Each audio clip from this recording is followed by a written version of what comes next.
Stop right there. Before you scroll away, let me ask you something that will change how you see the world forever. Do you think being good keeps you safe? Do you believe that kindness protects you, that generosity builds loyalty, that honesty earns respect? If you answered yes to any of these questions, you're about to discover the most dangerous lie society has ever told you. The biggest mistake people make is believing that being good means being safe. But here's the brutal truth. Goodness is like fire. It burns through everything you've built. Your relationships, your career, your dreams, everything. Niccolò Machiavelli. Yes, Niccolò Machiavelli figured this out. He watched good leaders fall. He saw kind rulers destroyed. He witnessed generous people betrayed by the very ones they helped. And he wrote it all down. Today, I'm going to share his hidden truth with you, the shocking cost of goodness that nobody talks about. In the next few minutes, you're going to learn why your goodness is actually making you weak, why people don't respect your kindness, they exploit it, and most importantly, how to transform goodness from your greatest weakness into your most powerful weapon. But first, let me be clear about something. I'm not telling you to become evil. I'm not asking you to hurt people. What I'm showing you is how to be good strategically, not blindly. Because the reality is, in a world full of wolves, being a sheep gets you eaten alive. Now, I want you to drop this affirmation in the comments. I choose strategic goodness. From today, everything changes. You will no longer use goodness blindly. You will use it strategically. In this video, we'll uncover why goodness doesn't always protect you. In fact, it often destroys you. And we'll see exactly how to transform it into a source of real power. Let's start with the first shocking truth. Number 1. Goodness as exposure. Think about the kindest person you know. Now think about this. Are they truly respected? Or are they the person everyone calls when they need something? But truth is, being good makes you vulnerable, not secure. When you're consistently kind, people start seeing you as predictable. They know you won't fight back. They know you won't say no. They know they can push you around because you're too nice to do anything about it. You become the office doormat, the friend who always pays for dinner, the family member who always says yes to helping, even when it hurts you. Let me tell you about the person. He was the best team manager I ever met. He always helped his team, always covered for them, always put their needs first. Guess what happened? They promoted someone else over him. Why? Because nice people don't look like leaders. They look like servants. People don't respect your goodness. They exploit it. Think about it. When someone is always available to help, their help becomes worthless. When someone never sets boundaries, people will keep crossing them. When someone never shows teeth, people assume they don't have any. Your goodness becomes your weakness because it signals to the world that you can be taken advantage of. Machiavelli once said, "The lion cannot protect himself from traps, and the fox cannot defend himself from wolves. One must therefore be a fox to recognize traps and a lion to frighten wolves." You've been trying to survive as a sheep in a world full of wolves, and that's exactly why you keep getting hurt. Drop this affirmation in the comments. I protect my energy. Number 2, the generosity trap. Here's something that will blow your mind. The more you give to people, the less they appreciate it. I know that sounds backwards, but hear me out. Generosity creates short-term applause. People clap for you. They say nice things. They tell everyone how wonderful you are. It feels amazing, right? But over time, something twisted happens. Your generosity breeds dependency, entitlement, and eventually resentment. Let me explain why. When you help someone once, they're grateful. When you help them twice, they're thankful. But when you help them 10 times, they start expecting it. Your exceptional kindness becomes their normal. If you ever stop helping, they don't remember the 9 times you said yes. They remember the 1 time you said no. Suddenly, you're the selfish one. You're the bad guy. Think about parents who always give their kids everything they want. The first few times, the children are excited and thankful. But soon, those gifts become expected. The new phone isn't special anymore. It's just what mum and dad do. And if the parents ever say no to buying something, the kids get angry and call them unfair. The same thing happens in friendships. You always pick up the check at dinner. You always drive everyone around. You always help people move. At first, they appreciate it. But eventually, they stop saying thank you. They just assume you'll handle it. And if you ever need them to return the favor, they're suddenly too busy. This is the generosity trap. You give and give until giving becomes your identity. And the moment you need to receive, or even just stop giving, you become the villain in everyone else's story. Your constant generosity doesn't build loyalty. It builds addiction. People become addicted to your giving, and like any addict, they get angry when their supply is cut off. The psychological truth behind this: humans have something called hedonic adaptation. We get used to good things quickly. What once felt special becomes normal. What once felt generous becomes expected. So your repeated acts of kindness actually lose their power over time. They become invisible. People stop noticing them because they're so common. But your single act of saying no, that stands out like a red flag. That's what they remember. That's what they focus on. That's what they complain about. This happens everywhere. At work, if you always stay late, staying late becomes your normal. Nobody celebrates it anymore. But leave on time once and suddenly you're not committed. In relationships, if you always compromise, compromise becomes expected. But stand your ground once, and you're being difficult. Machiavelli once said, "Benefits ought to be conferred gradually, and in that way they will taste better." The man understood something most people never learn. Scarcity creates value. Abundance destroys it. Drop this affirmation in the comments. I give strategically. Number 3, the mask of virtue. Here's a truth that might make you uncomfortable. Society believes in appearances, not reality. People don't care if you're actually good. They care if you look good. They don't judge your heart. They judge your image. This means that to maintain power and respect, you must wear the mask of goodness while keeping control beneath the surface. Look at the most successful people you know. Do you think they got there by being genuinely nice to everyone? Not. They got there by being smart about when, how, and to whom they show their goodness. They smile in public and make hard decisions in private. They show mercy when it serves them and show strength when it's needed. They understand that the appearance of virtue is more powerful than virtue itself. This isn't about being fake. This is about being strategic. Think about it like this. A doctor might need to cut you open to save your life. Is the doctor being cruel? Not. The doctor is doing what needs to be done, even if it causes temporary pain. Real leaders understand that sometimes being truly good means looking temporarily bad. Sometimes helping someone means saying no to them. Sometimes protecting your team means making unpopular decisions. The mask of virtue isn't about deception, it's about timing. It's about knowing when to show your soft side and when to show your steel. Most people get this backwards. They show their weakness to enemies and their strength to friends. Smart people do the opposite. Machiavelli once said, "Everyone sees what you appear to be. Few experience what you really are." He understood that perception shapes reality. If people perceive you as weak, you become weak. If they perceive you as strong, you become strong.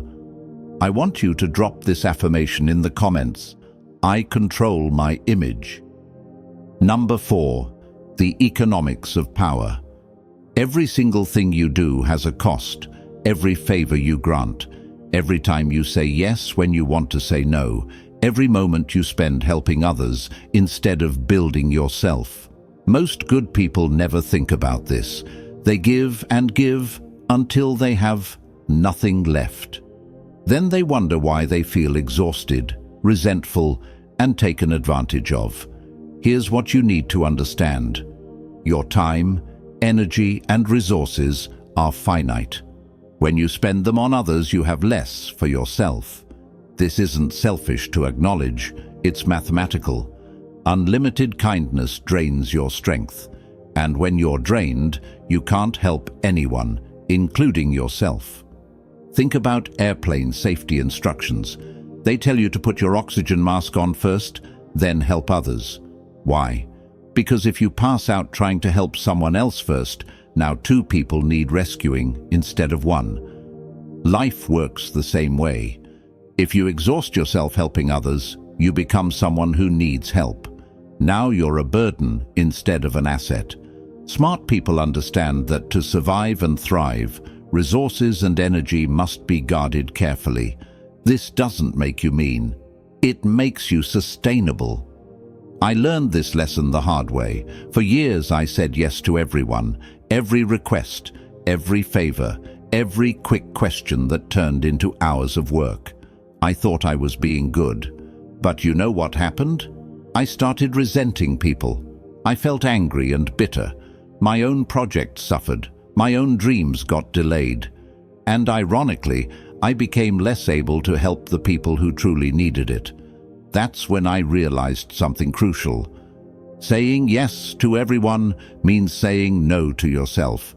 And when you abandon yourself, you eventually abandon everyone else too. The most generous people in history weren't the ones who said yes to everything. They were the ones who said no to most things, so they could say yes to the right things in a big way. Machiavelli once said, "He who wishes to be obeyed must know how to command." You cannot command others if you cannot command your own time, energy, and resources. You cannot lead others if you cannot lead yourself. Now, I want you to drop this affirmation in the comments.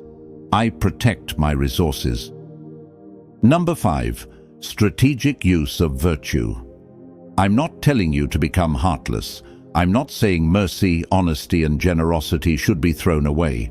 What I'm saying is this: these virtues must be used like weapons, precisely at the right time, for maximum effect. A sword sitting on a shelf doesn't protect anyone, but a sword in the hands of a skilled warrior at the right moment can save a kingdom. Your goodness should work the same way. When you help someone, it should be intentional. When you show mercy, it should be strategic. When you're generous, it should create the outcome you want. Let me give you an example. Instead of helping everyone a little bit, help the right people a lot. Instead of being nice to everyone, be exceptionally kind to those who matter. Instead of saying yes to everything, say yes powerfully to the things that align with your goals.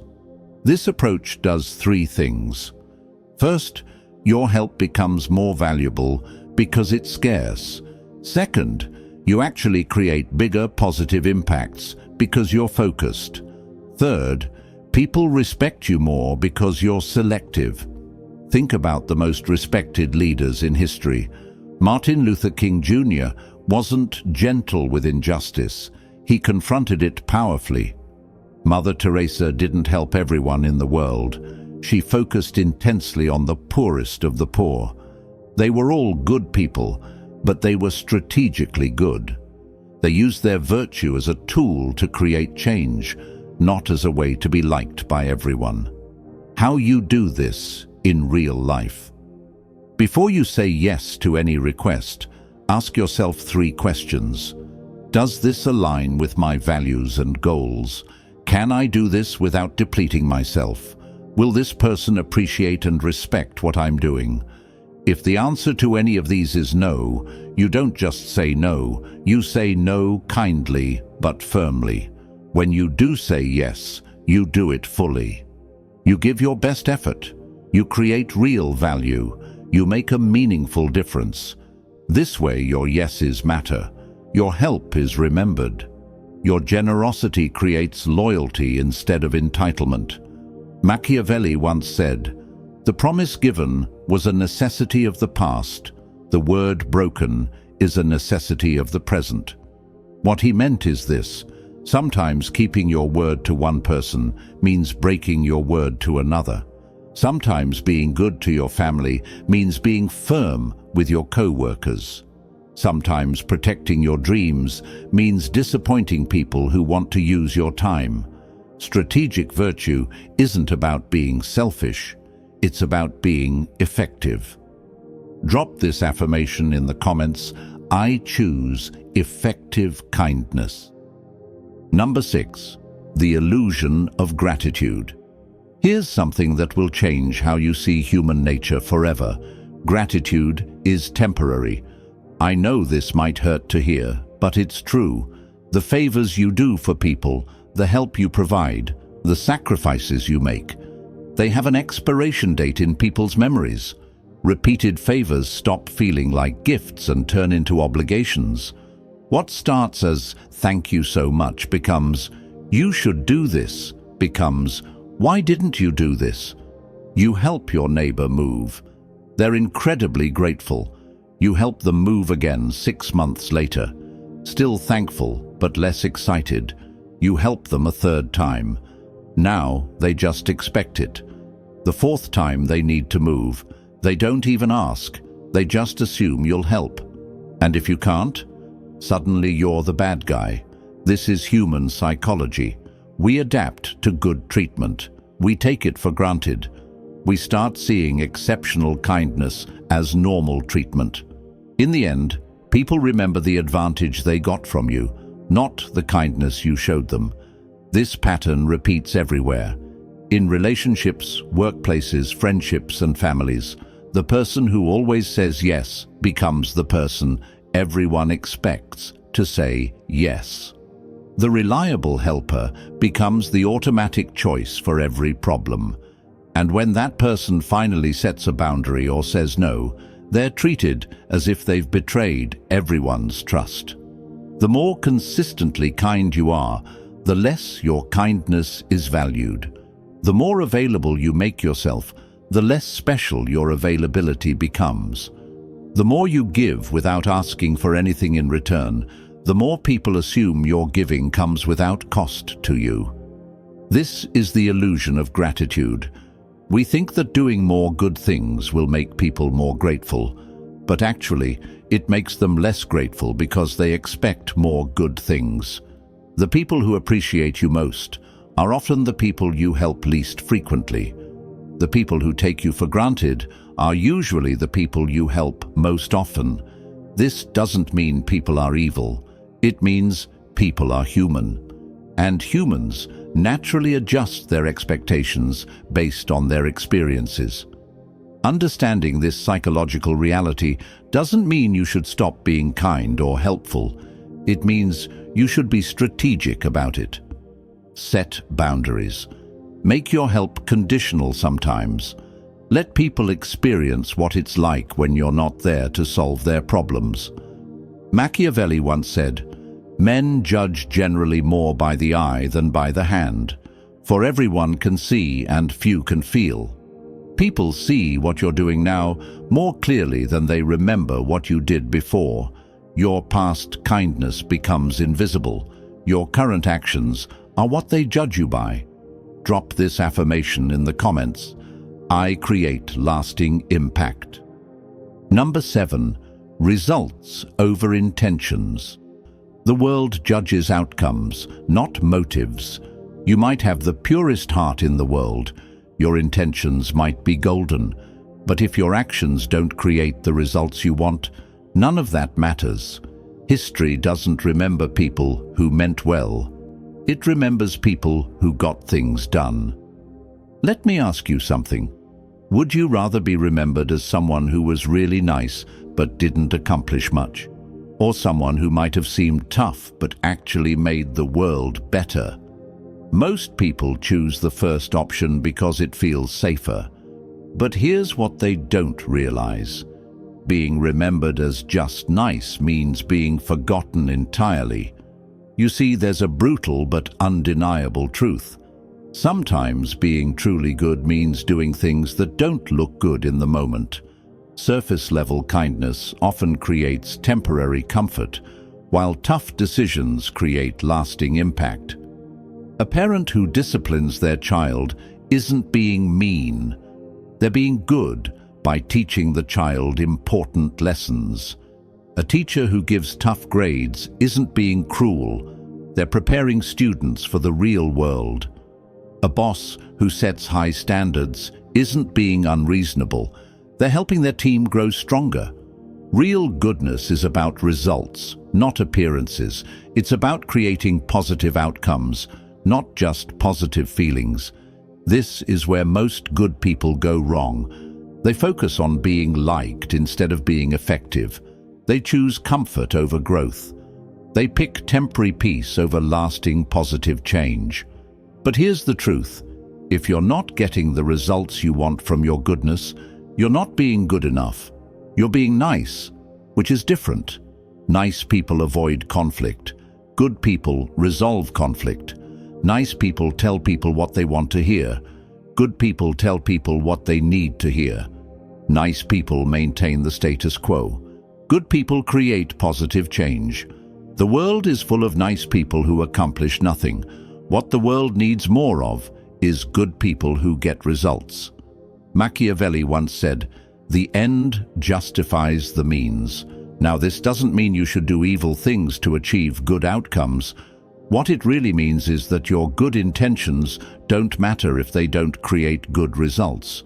People don't live inside your heart. They live with the consequences of your actions. So remember this. Real goodness requires courage. It requires you to prioritize outcomes over appearances. It requires you to stop asking, "Will they like me?" and start asking, "Will this actually make things better?" At the end of the day, people won't remember your intentions.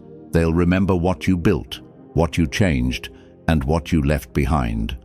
Drop this affirmation in the comments. I focus on outcomes. Number 8, legacy and survival. Let's talk about what really matters, how you'll be remembered and what you'll leave behind. History doesn't honor the merely good. It honors those who survived, endured, and turned their outcomes into greatness. Think about this for a moment. Can you name 5 nice people from history? Probably not. But you can probably name 5 people who created lasting change, even if they weren't always pleasant to deal with. Steve Jobs wasn't known for being nice. He was demanding, perfectionist, and often difficult. But he created products that changed how billions of people live. I'm not saying you should be mean to people. What I'm saying is that being remembered for making a difference is better than being forgotten for being agreeable. Here's what most people don't understand about legacy. You can't leave a positive mark on the world if you don't survive long enough to make one. And survival, in business, in relationships, in life, requires more than just being good.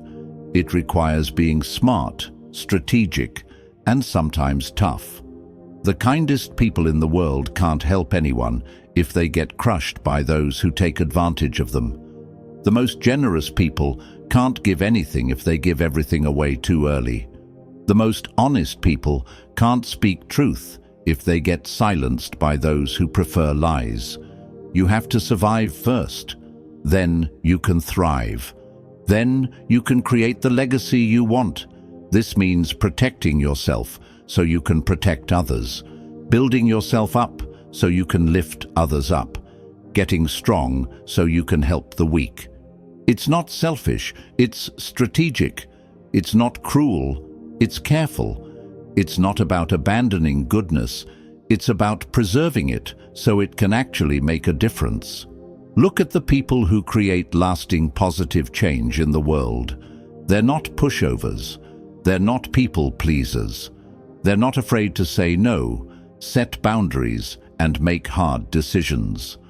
They understand that being good isn't about being weak. It's about being powerful enough to choose goodness when it matters most. Machiavelli once said, "It is better to be feared than loved if you cannot be both." What he really meant is this: respect matters more than affection. Impact matters more than popularity.